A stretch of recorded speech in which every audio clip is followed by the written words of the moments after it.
Okay, let's get started. So if you don't understand anything I go over quickly in this video, I recommend you check out my previous two tutorials. You'll probably find the answer there. And of course, if you have any questions for this video, just ask me in the comments and I'll try to give you my best answer. But for right now, I've imported the X and Y EV model. I've scaled it up just to make viewing it easier. But besides that, we're basically going to be starting from scratch, so let's make a walk cycle. So the first thing I'm going to do is I'm going to select the armature, which is the skeleton here. Go over to the armature settings and turn X-ray on so we can see it. And then I'm going to change the display above here from the default setting to stick. So the reason that is because since I've done my last two tutorials, I've updated my version of Blender to 2.78. And in this latest update of Blender, it's made it kind of hard to select smaller objects like these small bones that are in the X and Y models a lot of the time. But changing it to stick will make them easier to see and easier to select because they have a little dot where they are. So that's why I'm changing it to stick. So next I'm going to go over to Create over here, which is another new addition to the latest versions of Blender. Is you have these little things separating the different parts of the left toolbar over here. And I'm going to add a plane. Now, if you've moved your object cursor, like I purposely did over here, don't worry, the plane will spawn over here, but to put it right in the middle, just go over to the location bars with the plane selected and change all of them to 0. And then now it's right in the middle of our scene. So now I'm going to press S and scale it up, and now we have a bigger plane that we can work with. Now the reason I added a plane is so we can go underneath it and see how much of the model is going through the floor. This is important because you want your walking animation to be smooth with the ground. Like you don't want the feet like being at different angles or different heights during the walk, or else it won't look good. So that's why we have a plane. Even if you don't have a plane in your final render, I recommend you at least add one during the animation process so you can tell again how much of the model's feet is going through the floor. So now that we have our plane here, I'm going to select the armature again, go into pose mode, and turn on auto IK just to make selecting and moving the bones easier, as shown in a previous tutorial. And then I'm going to set up the IKs. Now if you don't know what IKs are, I recommend you check out my previous tutorial where I go over them in much greater detail. But for right now I'm going to set up these IKs and then we will continue from there.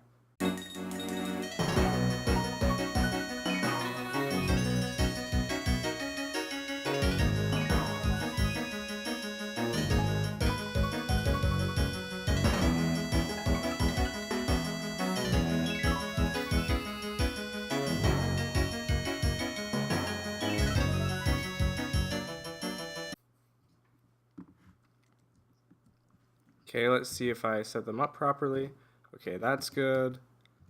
And that's good. So now our feet will stay in place, or Evie's feet will stay in place whenever we move all the bones on the rest of the model, which is almost essential for making a good walking animation. So now we're going to keyframe the model. And I'm going to start off by adding a keyframe for every single bone in this model. We're not going to use all of them, but I'm just going to start it off like that. So I'm going to press A twice to select all the bones. I'm going to turn on the record button so it'll keep track of any keyframes that we make. And I'm going to go to pose and then clear transformation all. Now, of course, this button is for undoing transformations in the model. So for instance, if you do this and then clear the transformation, it will go back to its default settings. But if you have the record button on, it also adds a keyframe on the frame that you cleared the transformation on, so it's an easy way to keyframe every single bone in the model. Now, there are some bones in this model that we aren't going to be using for the walk animation. For instance, whatever this is, I actually don't know. And like these bones right here, we're only using these 4 end bones up here, the hand and foot bones. So I'm going to delete the keyframes that we won't be using. Don't worry about doing this if you don't want to. I'm just doing it to make the tutorial a little bit neater, make things easier for you guys to see. So let's see.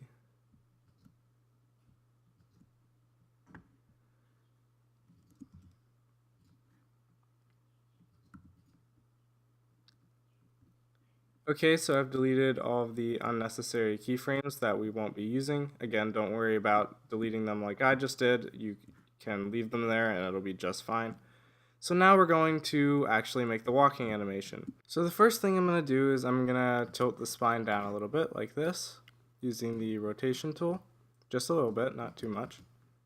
And then I'm going to do for the same thing for the hips right here. Yeah, if I can select that, there we go. So now we're going to get into this bone. Now this is the origin bone, and basically what this bone does is it allows you to move the entire model without going into object mode and then moving lock rock scale like this. And because we're in pose mode still, when we move the origin bone, when we move the model through the origin bone, the IKs will still apply, where in lock rock scale it would ignore the IKs. The thing is though, if we try to move it, it kind of just rotates around like this. So we're going to move it through these location bars over here. Now for our walking animation, all we're really going to do is mess with this y-axis, and I'm going to set it down a little bit so the origin bone sinks a little bit into the ground. So I'm going to set it to negative 0.5, and that will make Eevee crouch down a little bit. So like for future reference, if you move this, it'll move it to the right or left, back and forth, so on and so forth.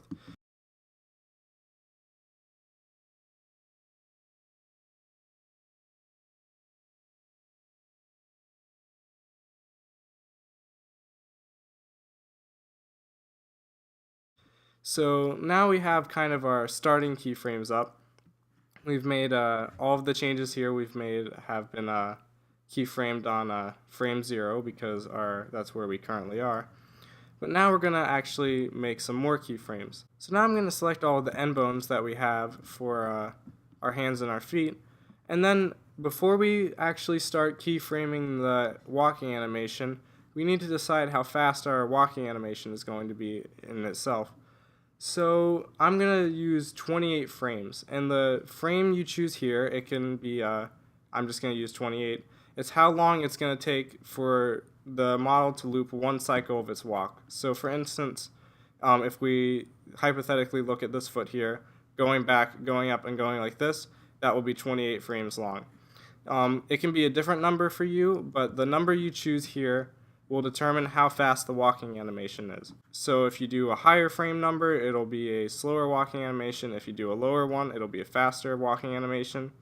The only thing is that for quadrupeds at least, the walking animation has to be divisible by 4, or else the walking animation won't be consistent because there's 4 legs. So now I'm going to move to frame 14, which is half of 28, or half of whatever number you decide to do for your walk loop. And I'm going to use the pointer tool and move the legs back like this until we see the arms going back a little bit like this. Now this doesn't look right, so I'm going to make a few adjustments. Move this up a little bit. Unfortunately, we can't set our IKs down here and control the entire leg at once because it'll distort the model for some reason. So we have to move the foot bones manually. So I'm going to select the foot bones, which now, since the end bones are here, requires us to kind of select this twice. Now for this, to select them both at the same time, I'm going to click this twice or 3 times until we see the other bone, or it says foot down here. And then it's going to select this one too, so just double click that or double left click that while still holding shift and it'll go away. And now I'm going to use the rotation tool, rotate it down a little bit, and then I'm going to rotate the toes up a little bit like this, and then move this down, adjust this a little bit more, and this is what we need the plane for. It lets us see how much of the feet is touching the ground, in which case we see that the arms aren't touching the ground at all, so I'm going to select both of the arm bones, or the end arm bones, and then move it down a little bit. And our arm bones aren't touching the floor, our leg bones aren't touching the floor here either, so I'm going to move back to frame 0 as I just did, move this down a little bit, and then do the same thing here.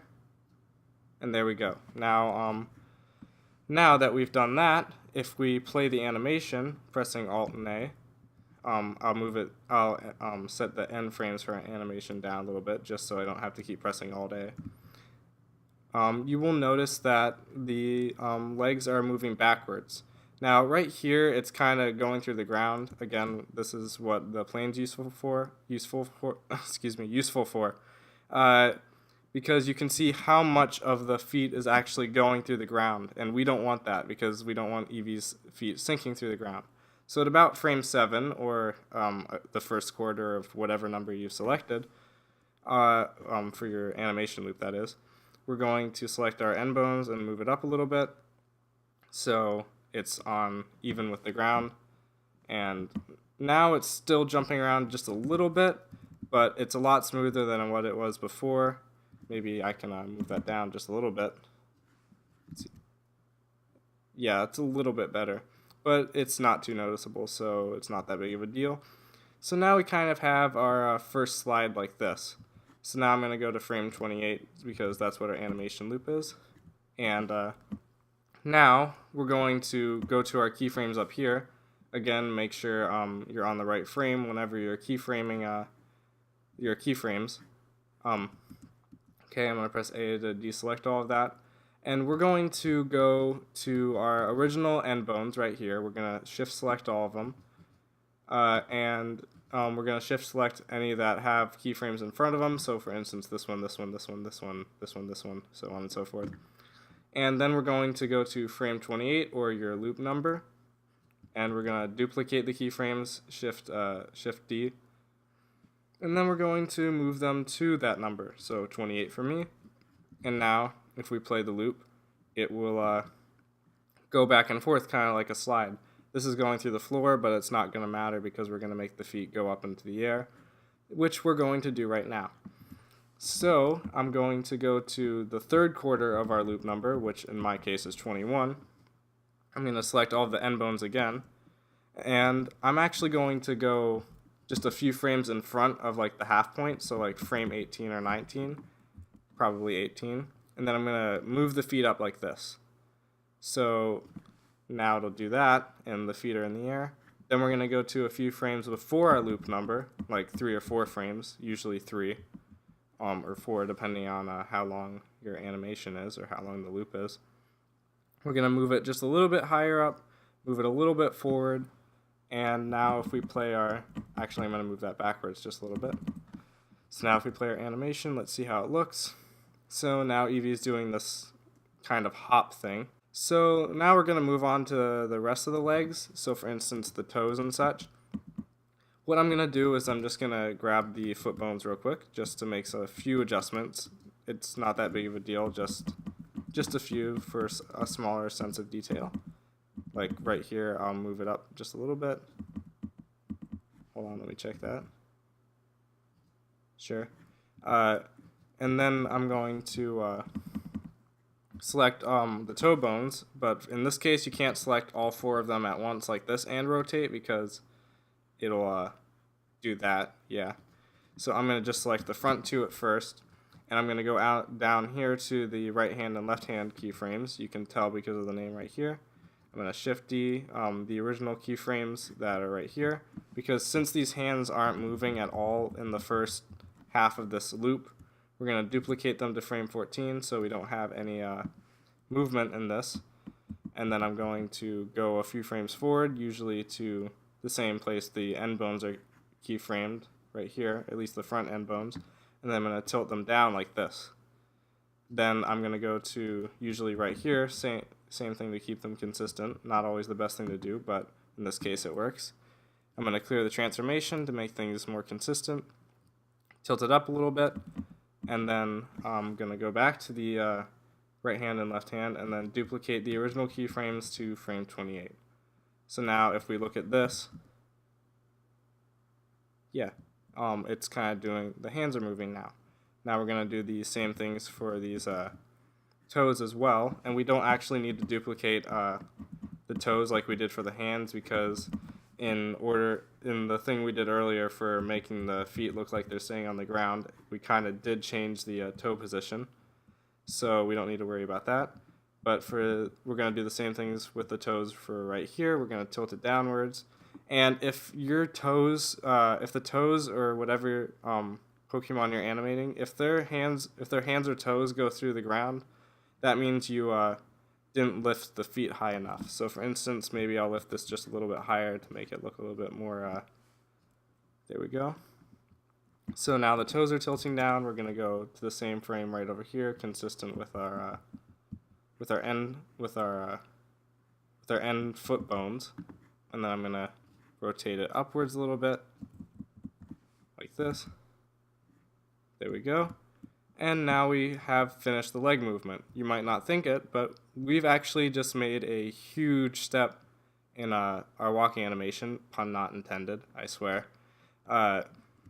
So what this is this is basically all of our leg animations for the walk cycle, just playing all at once. So because of that, all we need to do now is change the position of these keyframes to make it look like a walk, and we have our walking leg movement. But the first thing I'm going to do, actually, before we do that, is I'm going to actually set the the bones for the hands inward a little bit, like this. This is something I usually do later, but I guess it saves time to do it now. And then duplicate our end left hand bones, because you can do this later too. That's what I usually do, but this will save a lot more time just to do it now. And to make it look less jumpy at the end there, we're going to put this keyframe right here on frame 25 inward a little bit, like this. Okay, that's good. So yeah, now we are going to duplicate all of our keyframes for our foot bones for however long you want the animation to last. So for instance, okay, I just moved out of the camera, excuse me. I'm going to select all of the keyframes here except for the initial ones, because those are already present in the form of these end keyframes right here, since these are basically the same thing.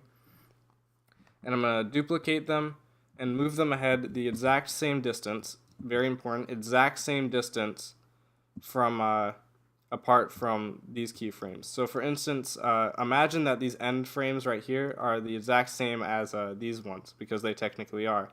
We want to move, we want this space to be exactly the same over here as it is over here. So the easiest way to do that is to keep track of like a single keyframe here while having these all selected. So for instance, I'll look at the end right foot bones over here. I'll look at this distance.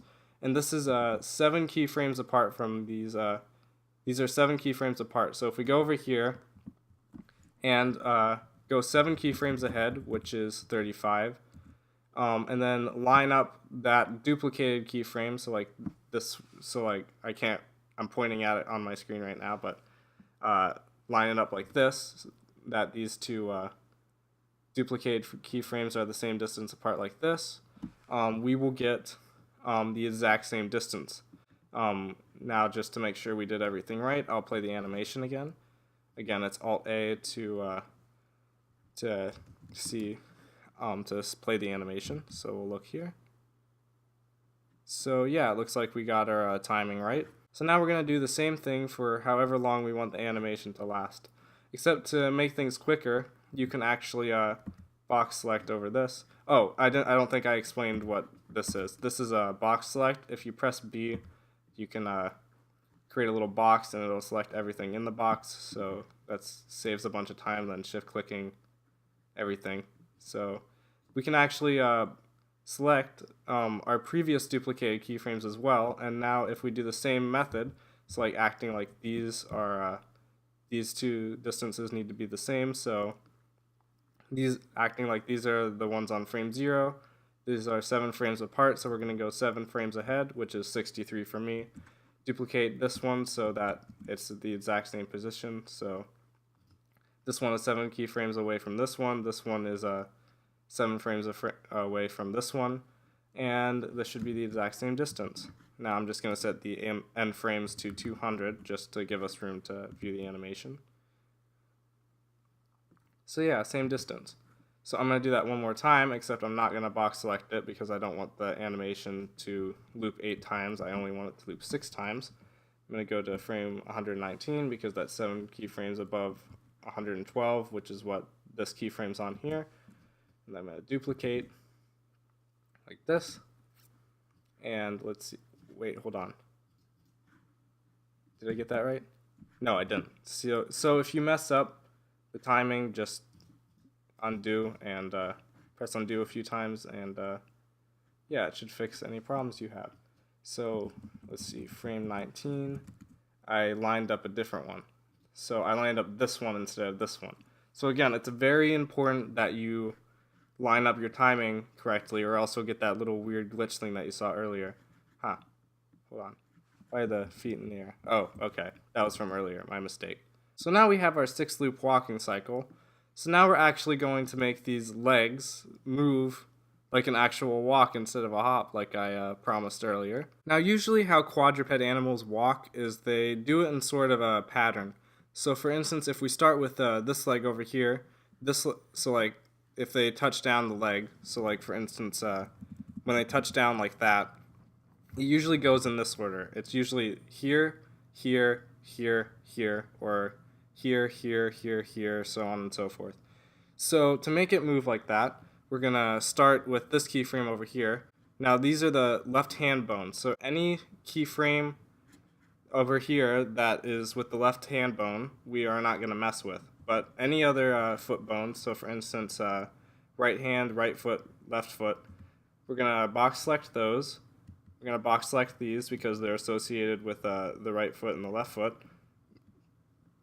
And then we're going to box select the right hand over here, but we're not going to box select this because this is connected with the left hand bone.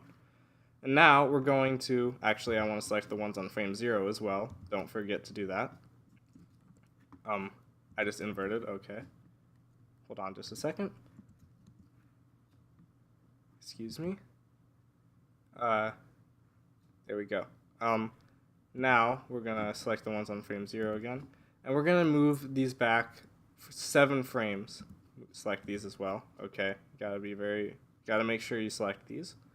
And we're going to move it back 7 frames, which is, if you remember, is a quarter of our animation loop. This is why your animation loop needs to be divisible by 4, or else the walking animation won't be consistent, and then it'll go out of sync, and then it'll look kind of weird, and this will keep it even. So we're going to move it back exactly 7 frames. Now the easiest way to do that is with all of the keyframes that you're going to move selected. Press G, then just press your back arrow once, and then click it. Because if you do this, just keep clicking the arrow, you can do that, but it has a tendency, at least for me, to skip keyframes. So by just moving it back 1 and then clicking and grabbing 7 times, it ensures that you move them back exactly 7 frames. So we'll do that. 2, 3, 4, 5, 6, 7. So now if we look at the animation here, this one is kind of the rest of these legs are delaying behind this front leg here. I will change the end frames to fit our new animation loop actually. There we go. So these ones are lagging behind this one, so I'm pretty sure you can see where this is going now. So now we're going to do the same thing, except we're not going to select the ones from the end left hand, and we're not going to select the ones from the right foot bone. So we're going to unselect them. So we're not going to select the ones for the end left hand or the right foot bone. We're going to select the ones for the end left foot and the end right hand, and then left foot here. Let's see. Yeah, don't want to mess with these because this is the right foot. This is the left hand, so we're not going to do that. We're going to do right hand, and then we're going to move it back another 7 frames. So I'll do that here. Oops, I right-clicked by mistake. There we go. So now, if we look at it here, now this one is slightly delaying behind that one. But these two are lagging behind this one as well. So now we only need to do this one more time, except this time we're only going to select the ones back here. So remember, it's this order. It's here, here, here, here, in the order that you want to back up your keyframes, or move your keyframes backwards. So now we're only going to select the keyframes for the end left foot bone. So end left foot is right here, right here, and then we're going to move these back 7. Again, it may not be 7 for you. It's 1/4 of whatever your animation loop is. So if you, for instance, if you picked 32 as your animation loop, it would be 8. If you picked 36, it would be 9, so on and so forth.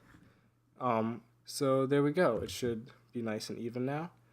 So that is the hardest part of making a walk cycle down. Way to go. You have made this. But we're not done yet because we got to move the rest of the model as well, because if the legs were just moving by themselves, it would look kind of creepy if you saw something like that, like this moving in real life without moving the rest of their bodies. So the next thing we're going to do is probably the second most important thing in a walking animation is the spine and the hips. Now, this is where the origin bone comes back into play. We're actually going to keyframe the origin bone moving up and down slightly.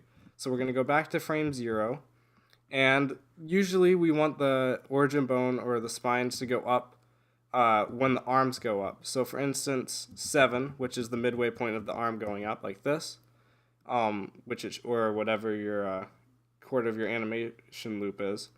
We're going to go up here and change this from 0.5 to 0.2 on frame 7, which is, again, the quarter of my animation loop. And then the model is going to move up just a little bit.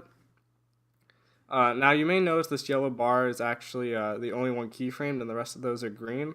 That's because it's only had the y-axis keyframed. So, for instance, that you can use this for a lot more advanced animation techniques, which I might show in a future tutorial.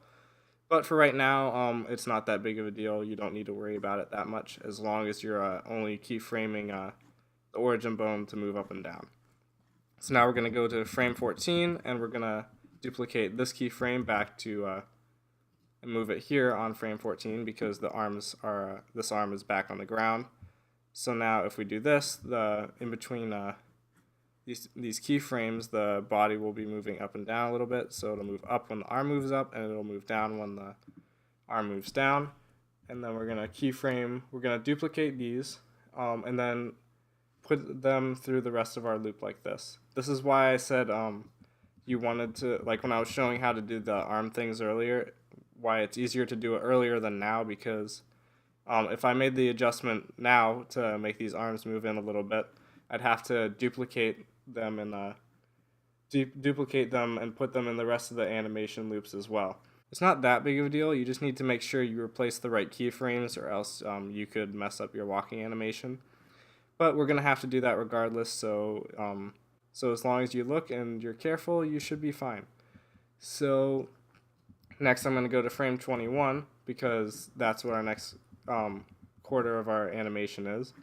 And I'm not going to select the back one because, again, this one and this one are the same thing. And if we duplicated this one, it would cause desynchronization in our animation. So I'm going to duplicate this. And now I'm going to select these back ones, go another 7 frames forward, duplicate that again, keep doing this, 7 frames forward, or again, whatever your animation loop is. I should only need to do that with these. Okay. There we go. And now for the entire loop, the model will be moving up and down. So now we're going to move on to the actual spine, and it's a similar case, except instead of actually moving it up and down, we will be rotating it up and down. So for instance, we're going to go 7 frames forward when, again, the model is moving up. We're going to move this a little bit up. Remember, there's 2 spine bones in this case. Some models may have 3, others may have 1. But there's a spine bone right here. It's one of those small miniature bones. This is why I changed it to stick earlier, because it would be almost impossible to select if we didn't have stick on. We're going to tilt this up just a little bit. And then we're going to duplicate these original keyframes to frame 14 so the spine goes back down on when the foot goes back down, and now the spine moves up a little bit like this. And I'm going to duplicate this, do the same thing that we did up here with the origin bone. So I'll do that real quick. Okay, there we go. So now the spine's moving up and down. And then last but not least, we're going to do that for the hips as well. So I'm going to move the hips up a little bit. Except for the hips, the timing is actually different because the legs back here are moving in a different sequence than the ones up here. So for this one, I'm actually going to clear the transformation for the hips and move this up a little bit. And then move it down wait, hold on. I'm actually going to clear the transformation again on frame 0. Move this up just a little bit. And then on frame 7, I'm going to move it down because the leg's moving down here. Like this. And then we're going to duplicate that to frame 14. And then same process as you have seen with the previous two. So I'll do that.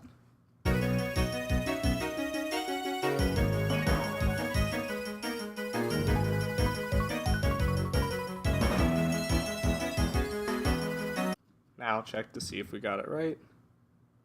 Yeah, so that should be pretty good. So next we're going to go through all these keyframes except for the origin bone because that's going to stay the way it is.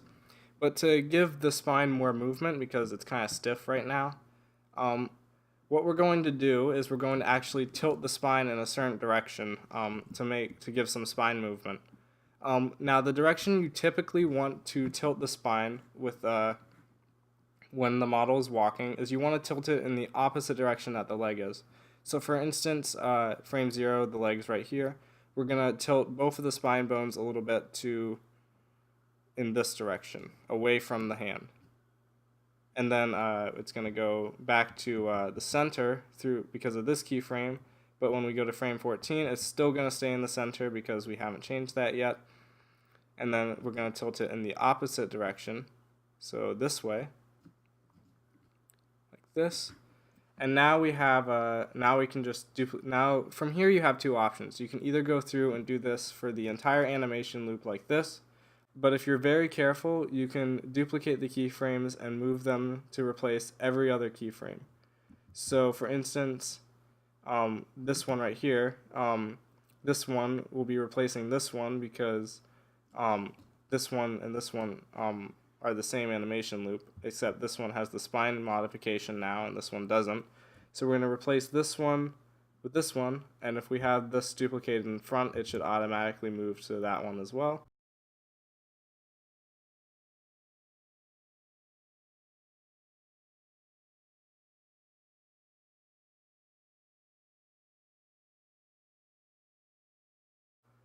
So there we go.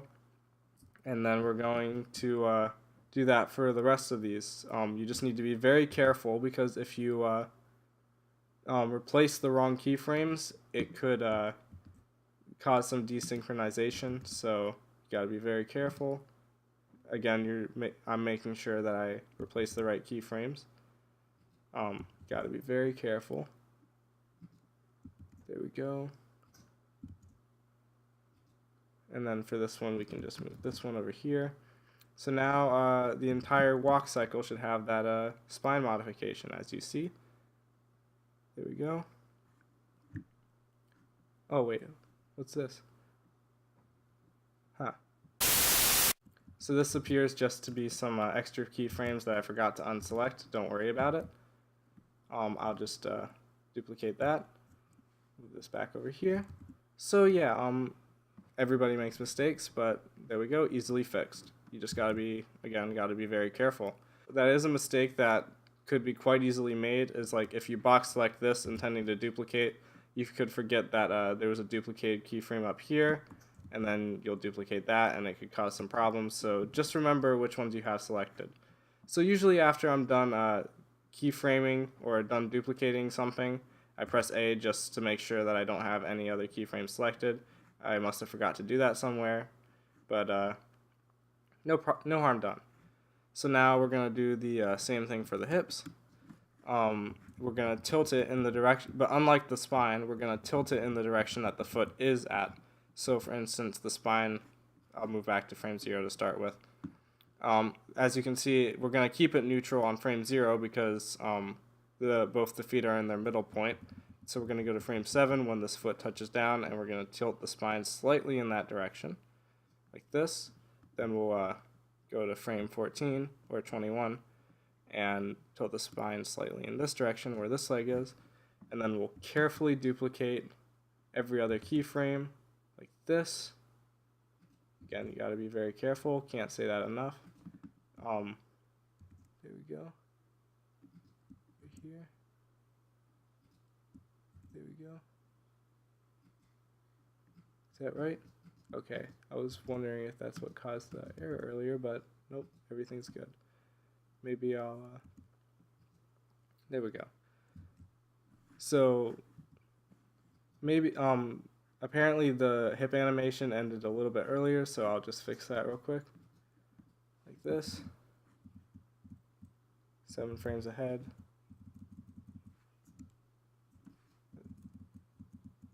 Seven frames ahead, there we go. And then move this one over here. And then move that one over there. There we go, no harm done. Again, you shouldn't have to worry about what I was just doing. That was just some dumb mistake on my part. Don't worry about it. So yeah, now the hips are moving. So this is the basics of how to do a walking animation. And the things you learn here, even though I'm using Eevee as an example, should help you with making a lot of other walk cycles. So yeah, I hope that this helped. So I'm going to animate the rest of the model as well, such as the ears and the tail. But these little details can vary greatly depending on what Pokemon model you're using. And if I showed the entire process of doing it, the video would be twice as long. So instead what I'm going to do is I'm going to animate these things, come back, and then show you guys what I did in order to get it how it's going to be. And I'll go in detail on that. But if you wish to see me animate the entire thing, in case you're animating Eevee specifically, and you want to know how to animate it like this, exactly, then I will upload the raw footage in an unlisted video in the description, so you can go check that out. But for now, I will be back when I animate the rest of these little details here. Okay guys, so I've animated the rest of the small details on the Eevee model, and it actually took almost 40 minutes, so I wasn't kidding when I said it was going to double the length of the video. Again, if you want to see me animate the entire thing, in case you're like animating Eevee specifically, then there'll be a link in the description that will take you to a video of me doing that. But for right now, I'll just quickly go over what I did and why I did it. But actually, before we do that, I left one little thing unfinished here. What I didn't do yet is I didn't space the keyframes apart. So if you've seen my previous tutorial, basically this is how you make these little chain animations, like the tail move in a smoother fashion. So we'll be doing that with the ears, with the neck a little bit, with the hair, and it'll make the animation look a lot better.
So how we're going to do that here is we're going to select the keyframes that have chain bones. So for instance, 1, 2, and 3 for the tail.